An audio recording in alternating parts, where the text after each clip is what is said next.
I never thought that at the age of 29 I would have my dream home, but here I am standing in front of a beautiful two-story colonial-style house with a wide porch encircling the facade, and I can't believe that this really happened, that this house is now mine, that I, Robin Mitchell, who is still quite I recently lived in a rented apartment with a tiny kitchen and noisy neighbors behind the wall. Now I own such a spacious and elegant apartment, where every detail seems to have come off the cover of an architectural magazine, and all this became possible thanks to my work, over the years of hard work as an investment manager at Sterling and Associates, endless negotiations, reports, market analyses, and sleepless nights when I turned over strategies in my head, striving not just to ensure a decent life for myself, but to create real stability, the foundation for the future that I have dreamed of ever since I realized that no one, except for myself, she won't make my life the way I want it to be. And now I'm standing in the driveway, squeezing my husband, Derek's hand, and I catch his gaze, which is filled with pride, admiration, and perhaps a hint of nostalgia, because we've walked this path together, even if the house is decorated in my name, because Derek, working as a high school teacher, always he supported me, was never jealous of my successes, did not try to belittle my achievements, but, on the contrary, was the very person who did not let me doubt myself, encouraged me in difficult moments and rejoiced at my every triumph as sincerely as if it were his own. "That's it, Derek," I said, squeezing his hand a little tighter. "What do you think?" He smiled, his brown eyes narrowed, as they always did when he was really pleased, and the answer came without a shadow of doubt. "It's perfect, baby, you're doing great."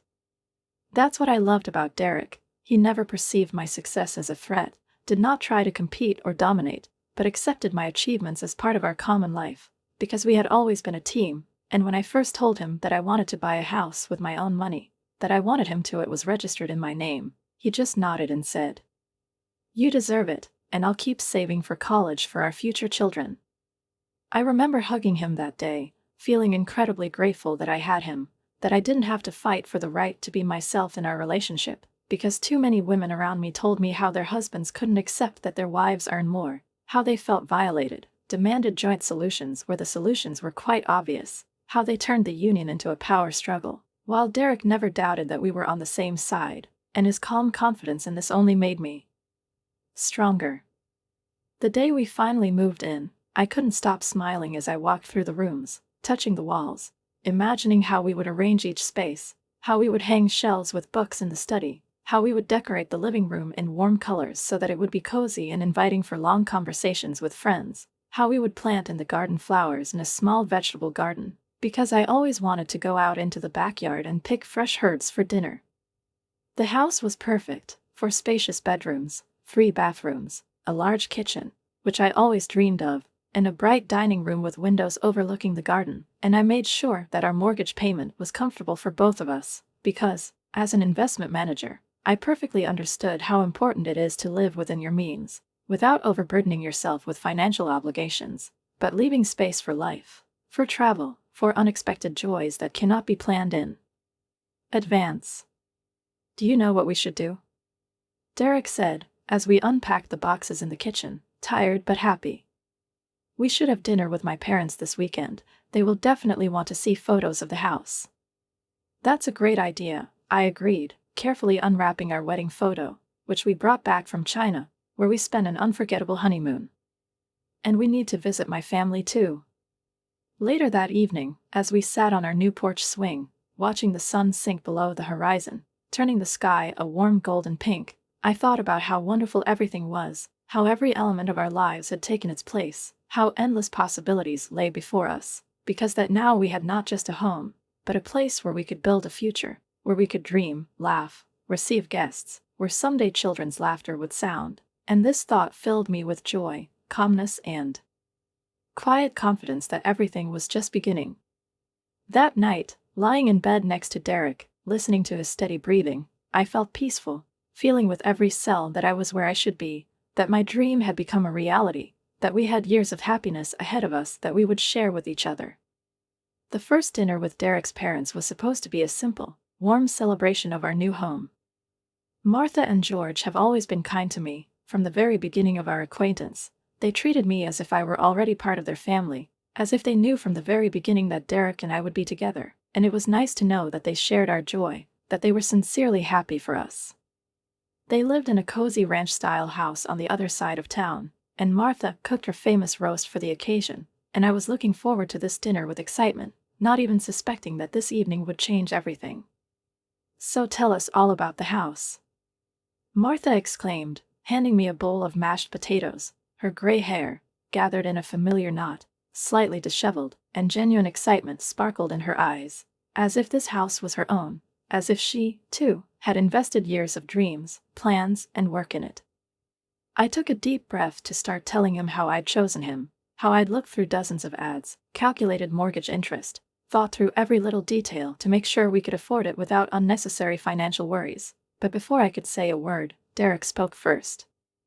"Actually, I wanted to surprise you guys," he said, and there was a note of pride in his voice that didn't alarm me at first, but the next second I realized what he was going to say, and my stomach clenched into a tight knot. "I bought us this amazing house. 4 bedrooms, amazing backyard. You'll love it when you see it." I almost choked on the water. It was so sudden, so ridiculous, that for a second it seemed to me that I had misheard, as if he had misspoke. But when I looked at him, I saw how he surreptitiously squeezed my hand under the table, as his brown eyes begged me to shut up, not to destroy this carefully created myth, and I felt like my stomach clenched, as if someone had squeezed my heart in a fist, but I forced a smile, strained, unnatural, like a mask, and said nothing. "Oh, Derek." Martha clasped her hands, her eyes filled with pride and delight. "It's just wonderful, isn't it, George?"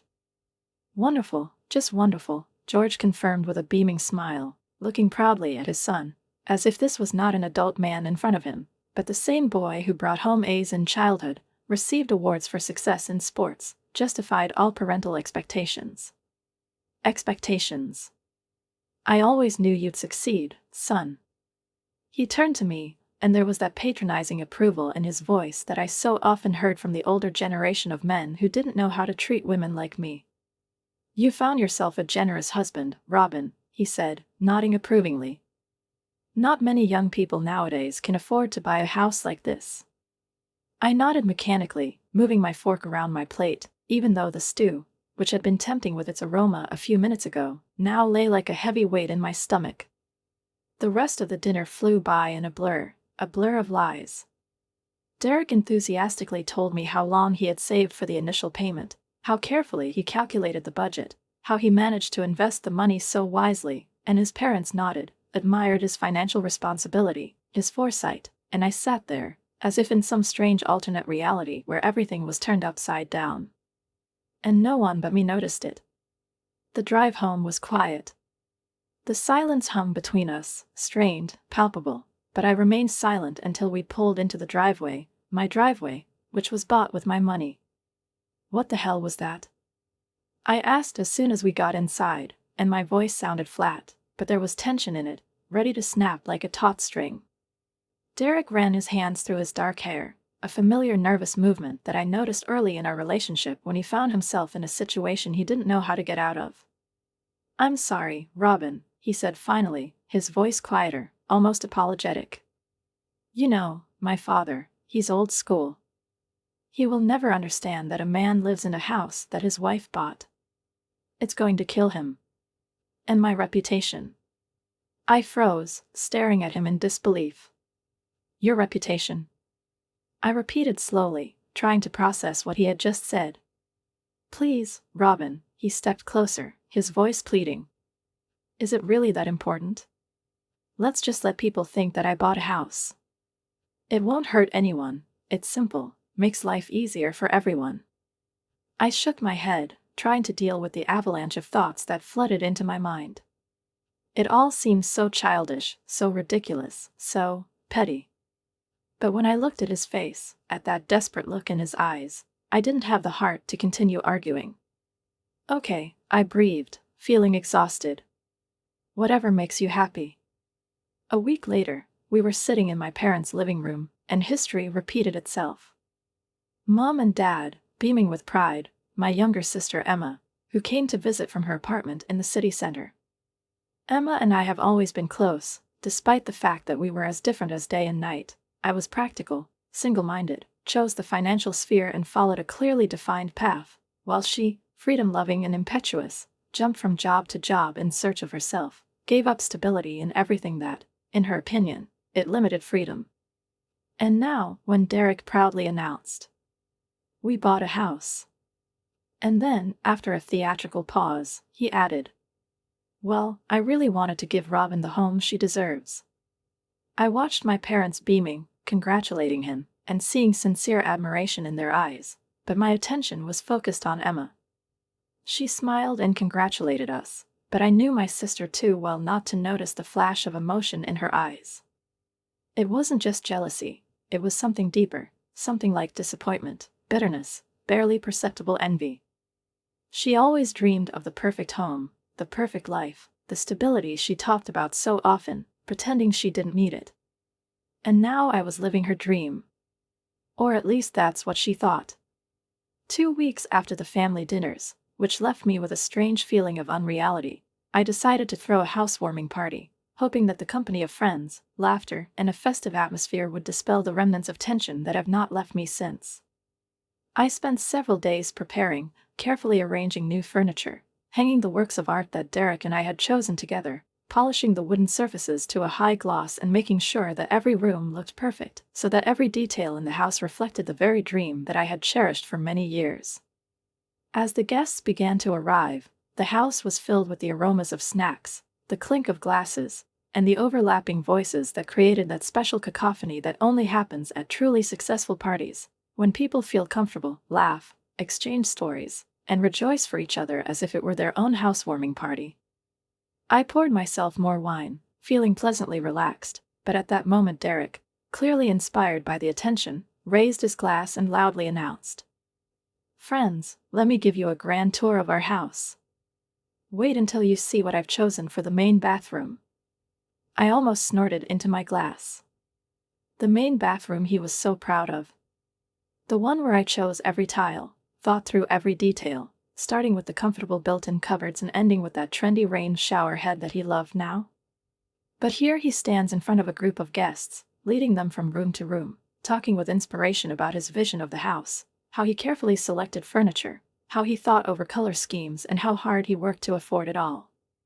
I looked at him, at his proud bearing, at the way he puffed out his chest a little like a peacock, at the way the guests nodded, looking around admiringly, and felt irritation slowly but steadily growing inside me, but I didn't say a word, just smiled, continuing to pretend that everything is as it should be. The party was a success, and soon life settled into a familiar, almost comfortable routine. Derek and I worked during the day, returned to our beautiful house in the evenings, spent the weekend choosing new decor elements, tending the garden, making the space look more and more like the house I imagined when I first signed the purchase papers. Everything was almost perfect, until 6 months after the housewarming party. It was a quiet Sunday afternoon when the doorbell rang. I walked slowly to the door, not yet knowing what was waiting for me on the other side, and when I opened it, I saw Emma. She stood in the doorway, her usually neatly lined eyes smeared with streaks of mascara, her shoulders were shaking, and there was so much despair in her eyes that my mouth instantly went dry. "Emma, what happened?" I asked, pulling her into the house, genuinely concerned because my sister had never been one to get emotional easily. I've had my working hours cut," she sobbed, almost falling onto the couch. "Now I barely earn on my part-time job, and my rent." Her voice broke, and she burst into tears even more. I sat down next to her and put my hand on her back, starting to stroke her slowly, as I did when she came to me as a child after another nightmare. "Is it that bad?" I asked quietly. Emma wiped her eyes, but tears immediately welled up again. "I can't afford my apartment anymore, Robin. I need a place to stay." She looked at me with those brown eyes that we both inherited from our mother, and asked with quiet hope in her voice, "Can I stay here until I figure something out?" I froze, hesitating. "What about Mom and Dad's house?" "They have a spare room. Their house is on the other side of the city." Emma protested, wiping her eyes again. "It's going to take me forever to get to work. And your house is perfectly located." He's close to everything. And you have so many empty bedrooms. I didn't know what to say. Doubts were still buzzing in my head, and I said softly, I do not know, Emma. Let me think a little bit. She nodded reluctantly, and I promised to call her back later. But less than 10 minutes after she left, my phone rang. Mom's name appeared on the screen. Robin, your sister just called me, she said without preamble. I was crying.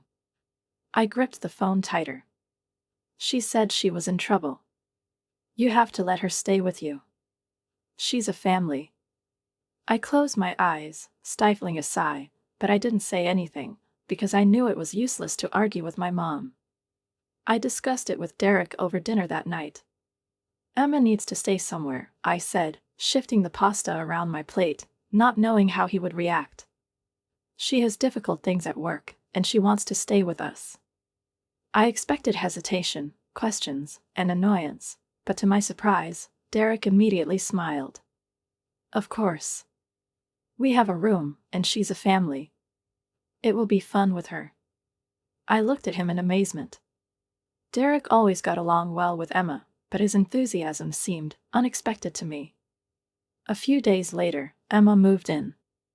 I helped her set up one of the spare bedrooms, the one that caught the morning light the best, the one that I originally planned to turn into a home office. And while I was helping her put things away, a strange feeling arose in the depths of my soul, as if I had released into the house not just my sister, but something more, something that would change our home and our lives. The first few weeks weren't bad at all, in fact, they turned out to be surprisingly pleasant. I came home after a long day at the investment firm, tired and mentally still going over numbers and forecasts, but as I crossed the threshold, I felt the tension recede a little, because the house was cozy, clean, filled with mouth-watering aromas that immediately created a feeling of warmth and care, and dinner was waiting on the table. Not it's just a hastily heated takeaway or hastily cooked pasta, but full-fledged homemade dishes prepared with attention and diligence, which I haven't experienced for a long time, because I rarely found time to cook myself, loaded with work.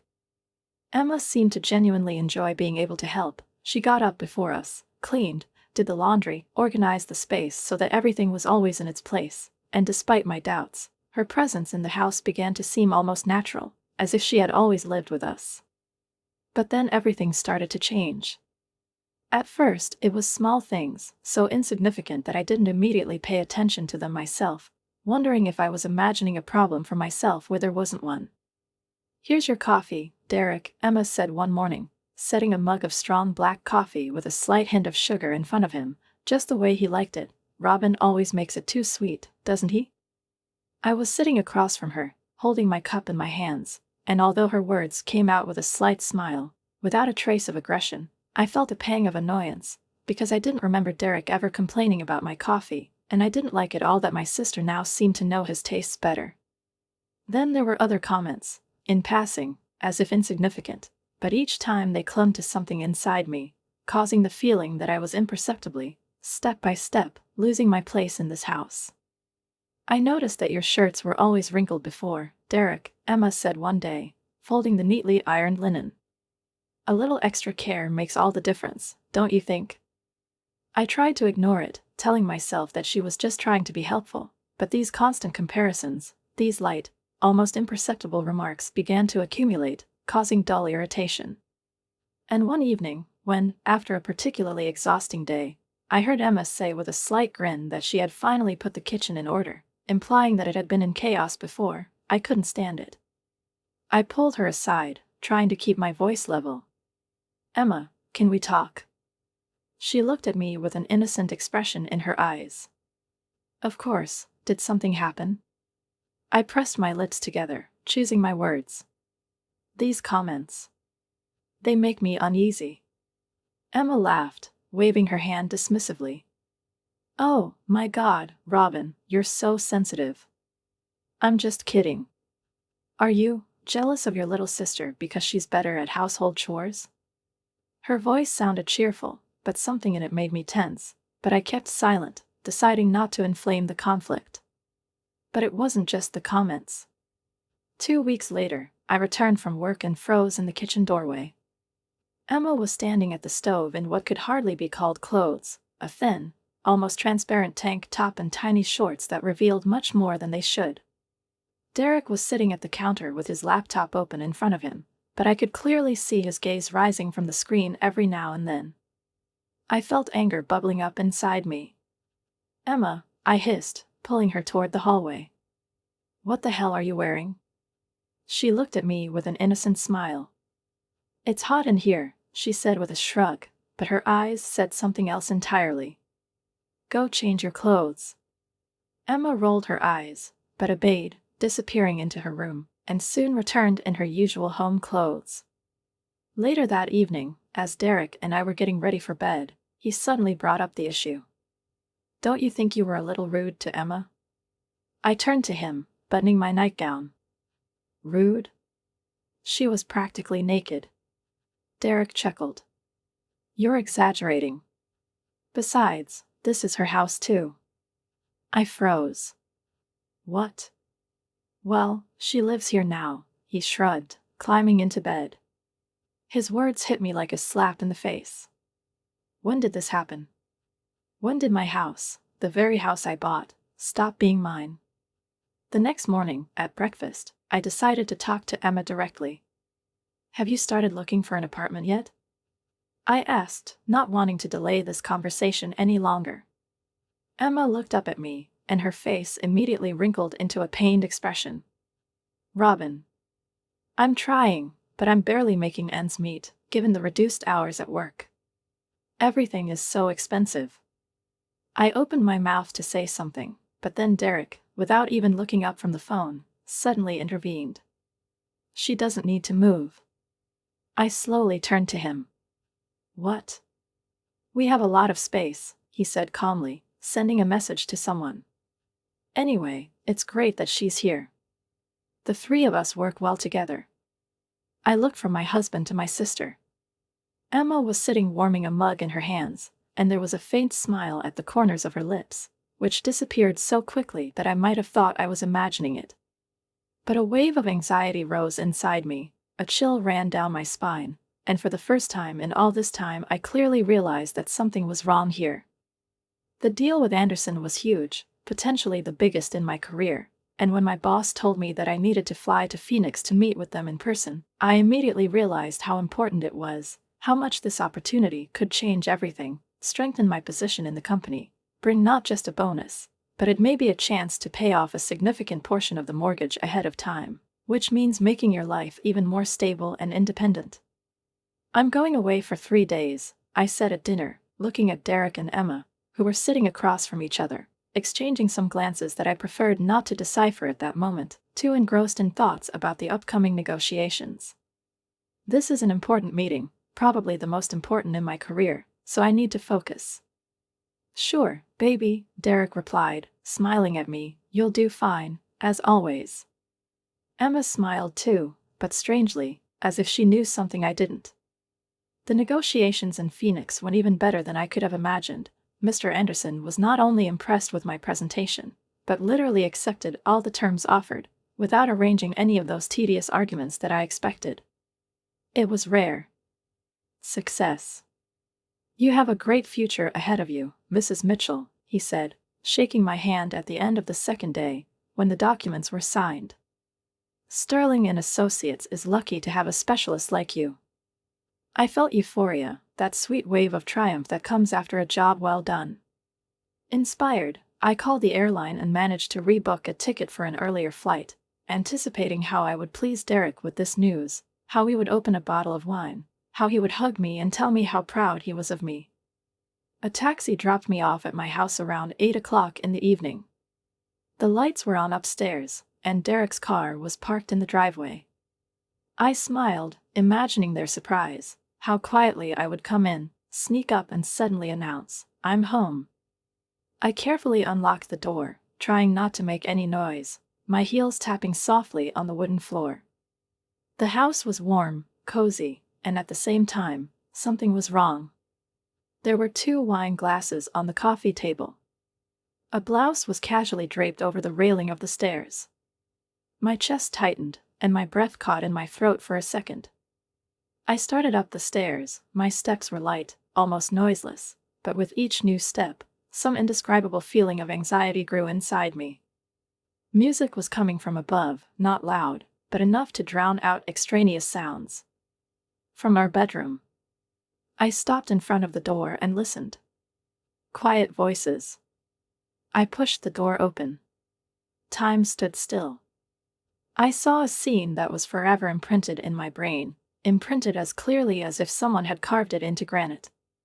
Derek and Emma. In our bed. Tangled in the sheets I picked out when we first moved in. They didn't notice me right away. They were too busy with each other, too immersed in what they were doing. But then Emma turned her head, met my gaze, and smiled. She smiled. "Robin," Derek said, hurrying to pull the sheet over himself, his face contorted with something like horror. And Emma didn't even bother to cover herself. Conversely. She stretched lazily, enjoying the moment, then began to pick up her clothes from the floor, as if nothing unusual was happening. "Oh, don't worry, Derek," she said in a tone that could be used to discuss the weather. She should have found out about it eventually. I stood in the doorway, frozen, unable to move. My hands were shaking, my breathing was ragged, and my voice, when I finally found it, sounded strangely distant. "For how long?" Emma smiled again, pulling on her clothes lazily, not feeling a bit embarrassed, as if we were just chatting over breakfast. "A few weeks," she said, as if it were something ordinary. And then she looked at Derek, waiting. "We're in love, aren't we, Derek?" Her voice was gentle, almost affectionate. I saw how tense he was, how pale he was, how fear flashed in his eyes. He didn't know. I didn't know she would say that. I didn't know she was going to say something else. Emma slowly slid her hand to her stomach and stroked it, saying, "I'm pregnant." The room spun. I saw Derek's head jerk up, and his face turned white, like a ghost's. He didn't know either. "I found out a few days ago," she continued with a satisfied smile, enjoying the effect of her words. I took a step back, then another. "Get out." At first it was a whisper. Then louder. "Both of you. Get out of my house." Emma laughed. She actually laughed. "Your house?" she asked with a grin. She tilted her head to the side, her eyes flashing with disdain as she took a step towards me. "Oh, honey, I think you're confused." I couldn't move, just stared at her, not understanding what she wanted to say. "This is Derek's house," she reminded me, her lips curling into a wicked smile. "He bought it, remember?" I vomited into the icy void, the words echoing in my head. "You have 1 hour to pack up and leave." I was looking at my sister. I watched her standing there, confident, arrogant, victorious. And then everything became clear. She believed. She believed in lies. She always believed in her. She thought she was stealing a rich man. She thought she was stealing his house. She had no idea that everything around her, everything, every detail, every piece of furniture, every lamp, every table, every brick, belonged to me. I couldn't help myself. I started laughing. Loud, uncontrollable, hysterical. Emma froze. Confused. "What's so funny?" "What is it?" she asked, frowning in annoyance. I kept laughing, tears streaming down my cheeks. "You're being kicked out of the house, and you're laughing?" "What is it?" she asked, sounding confused. I laughed even louder. "Oh, Emma. If only you knew." I wiped the tears from my eyes, but the laughter still came out in quiet, involuntary giggles, because it was so ridiculous, so painfully absurd that my mind refused to believe what was happening. But the longer I looked at Emma standing in front of me with an expression of shock and confusion, the stronger my confidence became, and finally, I got over the fit of laughter and looked at her directly, looking into those brown eyes, just like mine, but filled with anger and a desperate attempt to grab onto the lies she believed. "Oh, Emma, sweet, deluded Emma," I said with a smile, but there wasn't a drop of warmth in my voice. Do you really think you can live in my house with my husband? I took a step forward, enjoying the look of uncertainty in her eyes. This house is mine. Every brick, every tile, every piece of furniture. I spoke slowly, giving her time to process every word. I bought it all. You're lying, Emma spat out, but I saw her confidence falter, as she unconsciously tensed, as her fingers clutched at the sheet, as if trying to find a foothold in the crumbling reality. Oh, really? I grinned and tilted my head to the side. Do you know what else is mine? I shifted my gaze to Derek, who was still sitting on the bed, shaking like a beaten puppy, and didn't dare look up. The Mercedes you drive. Emma jerked, but I didn't stop. I bought it last year because Derek said his old car didn't look professional enough for a teacher. I whirled on him. Well, Derek? Will you tell her the truth? He didn't answer right away. He looked like he was throwing up. Emma stared at him, demanding an explanation. Derek hunched over, his shoulders slumped, and he avoided my gaze, but I saw a flicker of shame in his eyes. It's true, he muttered, looking at the floor. Silence. A heavy, icy silence. Emma froze, her breathing ragged, her fingers curled into fists, and then, before anyone could react, she grabbed one of the decorative pillows, the ones I'd spent hours choosing, and started beating Derek. You're a liar. Stop it, she shouted, waving a pillow. You pathetic, worthless liar. Derek raised his arms, trying to defend himself, but he didn't back down, knowing that he was caught, that now he couldn't get out. Both of you stop. I said, my voice cutting through the space, making Emma freeze. I took a deep breath, feeling rage rising inside, but now it was controlled anger, cold and sharp as a blade. I'm done with this circus, I said firmly. You have 1 hour to pack your things and get out of my house. Derek raised his head, his lips trembled, he opened his mouth, but I immediately interrupted him. Don't worry about the divorce papers, I said with an ease that made his face look horrified. I'll send them to your parents' house. I turned to leave, but Emma's demeanor changed in an instant. The rage was gone. Her face softened, and her voice was filled with that manipulative sweetness I knew all too well. Robin, she said softly, as if we were children again. You can't kick me out. I felt my teeth clench, but I didn't say anything. I'm your sister, she continued, her eyes moist and her lower lip twitching. Your pregnant sister. She took a step towards me, as if she hoped I would break down. Where should I go? I looked at her lying tears, at her pathetic attempt to play on my emotions. That's not my problem, I said flatly. Emma blinked, her face contorted, and then I looked at my watch and coolly added. You have 55 minutes left. If you haven't left by then, I'll call the police. I turned around and went downstairs without looking back. My steps were firm. My hands were calm as I turned on the coffee machine and watched the hot, thick liquid slowly fill the cup. I sat at the kitchen island, sipping my coffee slowly, savoring the bitter taste, and listened to the chaos from above, the slamming of doors, the sound of drawers opening and closing, hurried footsteps, Emma's occasional sobs, which no longer touched me. And then the phone rang. I looked at the screen. Mom. I knew what she was going to say, but I pressed the answer button anyway. How dare you? She screamed before I could say a word. Are you kicking your pregnant sister out on the street? I pressed my lips together, resisting the urge to hang up, but instead I said in a flat voice. She seduced my husband. Silence. I continued. They had an affair for a few weeks. And when I caught them, Emma tried to kick me out of my own house. I was waiting for outrage, support, whatever. But something else followed. Well, maybe. Mom paused. Maybe you should give them the house. I froze. You're successful, Robin, she continued.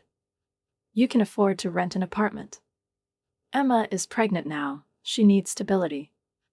That would be a kind thing to do. I slowly put the cup down on the table. The world suddenly became alien. I took a deep breath, and then I spoke softly but firmly. I don't want this conversation. Robin, you can't. I don't want to talk to you. And I hung up the phone. My gaze met the reflection in the dark window. I didn't recognize myself. But maybe it was a good thing. Maybe it's time to become someone new. Someone stronger. An hour passed, quickly and painfully slowly. The doors were slamming. The drawers were slamming shut. Emma's occasional sobs echoed through the house. I didn't move. I was just waiting. Finally, they appeared at the bottom of the stairs, each with bags in their hands, their steps heavy, strained, as if they were not just leaving the house, but leaving the battlefield, having lost it without a single chance of revenge. Emma's mascara spread across her face in dark streaks, but there was no shame or remorse in her eyes, just icy determination and anger sparkling in the dark brown depths. "You're going to regret this," she spat venomously, clutching the strap of her bag so tightly that her knuckles turned white. I stared at her in silence, not blinking. "You think you're so perfect, don't you? With your big house, your cool job." She took a step towards me, as if hoping that her words would hurt me. "You'll end up alone. Unhappy and lonely." I didn't even bother to answer. I had nothing more to say to her. I just watched from the window as they loaded their bags into Emma's time-worn Corolla, as Derek got into the passenger seat, no longer looking like a confident man, but like a broken man who hoped to the last that everything would work out, but now seemed to realize that it would not. As their car disappeared around the bend, I took a slow, deep breath and felt a weight lift off my shoulders. Then I immediately turned off my phone, knowing that calls, texts, tantrums, family drama, and attempts to put pressure on me were about to begin, but I couldn't handle it right now. For the first time in a long time, the house was quiet. When morning came, I turned on my phone again, but as soon as the screen lit up, my face contorted with an annoyed grimace. 37 missed calls. 62 messages. Voice notifications from both pairs of parents. Messages from Emma. Messages from Derek. I ignored them all. Instead, I dialed the lawyer's number. "Barbara, this is Robin Mitchell." "Robin." Her voice was cheerful but businesslike. "How can I help you?" "I need to file for divorce." She didn't ask any questions. "Come to the office at 11, we'll start." I called work, explained that I needed time off, and my boss, realizing that the deal with Anderson had made me his favorite, agreed without question. I spent 2 hours with Barbara discussing the details, feeling with every signed document, with every edit I made, as if I were pulling out a splinter that had been sitting in my skin for the past few years. After that, I returned home, standing at the door, rummaging in my bag for my keys, when I heard voices behind me. I turned around and saw them. Mom and Dad. They were standing in the driveway, their faces red, from anger, from indignation, from something else that I couldn't quite identify. Martha was crying, covering her mouth with her hand, and George's face was tense, his jaw was clenched so tightly that the veins stood out on his temples. I exhaled. "Not now," I said wearily, but they had already taken a step toward me, following me into the house as if they had the right to do so. "How dare you?" Mom exploded as soon as I closed the door. "How dare you kick them out?" I looked at her in silence. "Your sister. Your husband. You can't just kick a man out of his own house."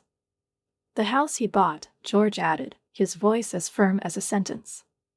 This time I couldn't help myself. "I've had enough." I went to my home office, opened the closet, pulled out a folder with documents that contained all the papers for the house, then returned to the living room and spread them out on the coffee table. Actually, I breathed in and out slowly, looking from one to the other. "Let's see something interesting." They were wary. I pointed at the documents. "Look at the buyer's name." They leaned closer. "Look at where the initial payment came from." I saw their expressions change, as realization flashed in their eyes. "Look who's in the mortgage." Silence gathered around us like a viscous darkness. Martha shuddered. George pursed his lips. This house, I continued coldly, every penny invested in it belongs to me. I paused, then added, enjoying their stunned expressions. The car Derek drives. Martha looked up, her face pale. She's mine too. She opened her mouth, but I interrupted her. He didn't pay for anything. There was a long pause. And then Martha faltered, as if all this information did not fit in her head. But, he said that. Her voice was trembling. He lied. I looked at George, who looked like he'd been punched. He told everyone that he bought this house because he was too insecure to admit that his wife earns more than him. I grinned, folding my arms across my chest. He lived off me, pretending it was his success. George suddenly went berserk. That lying little ass. His face turned purple, he clenched his fists, and for a second I thought he was going to smash something. I raised him better than that. He growled, gritting his teeth. When the relatives left, Mom and Dad lingered, their eyes darting between me and the documents still spread out on the coffee table, irrefutable proof that I was right, but for some reason it didn't matter to them. Robin, you need to be reasonable, Dad finally said, and his voice was the same rational parental tone he used when I was a child and argued with him about something important. But now it won't work. I'm not a little girl. And I won't let them dictate to me what to do. They're starting a family. A family. I laughed bitterly, not believing my ears, because Mom's words sounded like everything that had happened was nothing more than an awkward family misunderstanding that could be settled, as if Derek hadn't cheated on me, as if Emma hadn't betrayed me in the dirtiest and meanest way, as if everything they had done was excusable. A mistake, not a betrayal that ruined my life. You mean the betrayal of my husband and my sister? I looked at her coldly. Mom's lips tightened sharply, and her eyes flashed with annoyance. Baby, don't be cruel, her voice trembled with restrained emotions. This is your niece or nephew you're talking about. Think about the child's future. I slowly got to my feet, feeling something snap inside me, as the patience I was trying to keep was finally running out. Let's get something straight, Mom. I took a step toward her, watching her face tighten, but she didn't look away. My sister slept with my husband. Her lips twitched. She tried to steal my house. Dad frowned, but said nothing. And you're suggesting that I just give up everything I've worked for? There was a heavy pause. And then Mom shook her head, her eyes filled with tears. You've always been selfish, her voice trembled, but there was accusation in it. I've always thought only of myself. I gritted my teeth. When you were little, you never shared your toys with Emma. I felt something break inside me. It's not about the toys, Mom. My words sounded harsh, like a gunshot. This is my life. I stared at her without blinking. This is my house. I turned to Dad, who pursed his lips into a thin line. It was my marriage, I said slowly, and they ruined it. If you don't help your sister. Dad finally intervened, looking at me with the same stern seriousness that once scared me as a child. I already knew what he was going to say next. If you don't share what you have, his voice became firmer, as if he were pronouncing a verdict, we will have no choice but to end our relationship with you. I walked silently to the front door and opened it. Get out. They did not immediately move. Mom was breathing heavily, her face was stained with tears, and Dad stood with his arms folded, waiting for me to change my mind. But I didn't change my mind. And when they finally came out, Mom turned around, her eyes flashing lightning. You're going to regret this, she hissed. Your own family. I slammed the door so hard that the windows rattled. The divorce process was surprisingly quick. Despite the constant pressure from Emma, Derek never once tried to claim any part of the property because he knew better. He saw the documents. I knew that everything, every dollar, every asset, was in my name. Fighting with me would be a waste of money, which he didn't have. Lawyers were expensive, and you could no longer afford the luxury of living off me. I threw myself into my work. I took on more clients.